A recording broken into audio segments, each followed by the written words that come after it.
Sir Keir Starmer has been dealt a fresh blow tonight, with a member of his top team quitting his position, accusing the party of being captured by a London-based bourgeoisie. Khalid Mahmood has been Labour's shadow defence minister since Sir Keir took over the party leadership last April. But following a dire set of election results for the party today, including Hartlepool returning a Conservative MP to Westminster in a historic by-election upset, he has quit the frontbench, announcing his decision on a blog post for the think tank Policy Exchange. He said, "We must recognise that is how we are seen by so many people in the places that were once unfailingly loyal to us. As a party that has lost its way, it is only by engagement on a local level, meeting eye to eye with voters and hearing their concerns, that we will fix that. I will be doing so not from the Labour front bench, but walking the streets of my constituency as a backbencher and talking face to face with the people I have the honour to serve." The Conservatives overturned a majority of 3,500 at the 2019 general election to win Hartlepool with a majority of 6,940.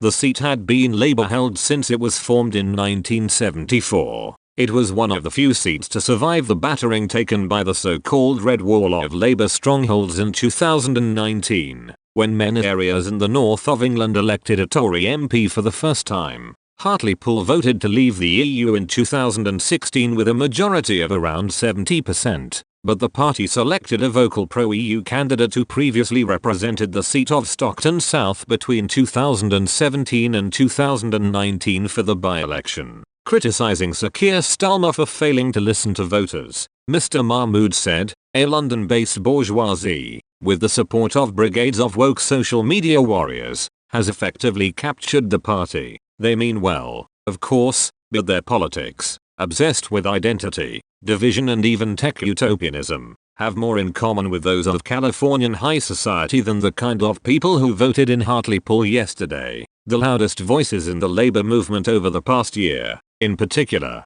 have focused more on pulling down Churchill's statue than they have on helping people pull themselves up in the world. No wonder it is doing better among rich urban liberals and young university graduates than it is amongst the most important part of its traditional electoral coalition, the working class. A bit of superficial flag waving, reinforced by urgent memos from party HQ, isn't going to fix that. We have to recognize that the patriotism of these voters runs much deeper than that. They are more alert to rebranding exercises than spin doctors give them credit for. Their patriotism is about historic pride in their places, the heritage and stories of those places, and the Britishness and Englishness of the people and families that call them home. Responding to the Hartlepool loss this afternoon, Sir Keir Starmer said he took responsibility for the result and vowed to make the changes necessary to win over the support of former party loyalists. The Labour leader promised to do whatever it takes to rebuild trust in the party. "I'm bitterly disappointed in the results and I take full responsibility for the results. And I will take full responsibility for fixing this," he said. "We have changed as a party but we haven't set out a strong enough case to the country. Very often we have been talking to ourselves instead of to the country and we have lost the trust of working people, particularly in places like Hartlepool. I intend to do whatever is necessary to fix that." Mr Mahmood's resignation comes ahead of a widely expected reshuffle of the Labour frontbencher. Sir Keir looks to mix up his top team to relaunch his leadership.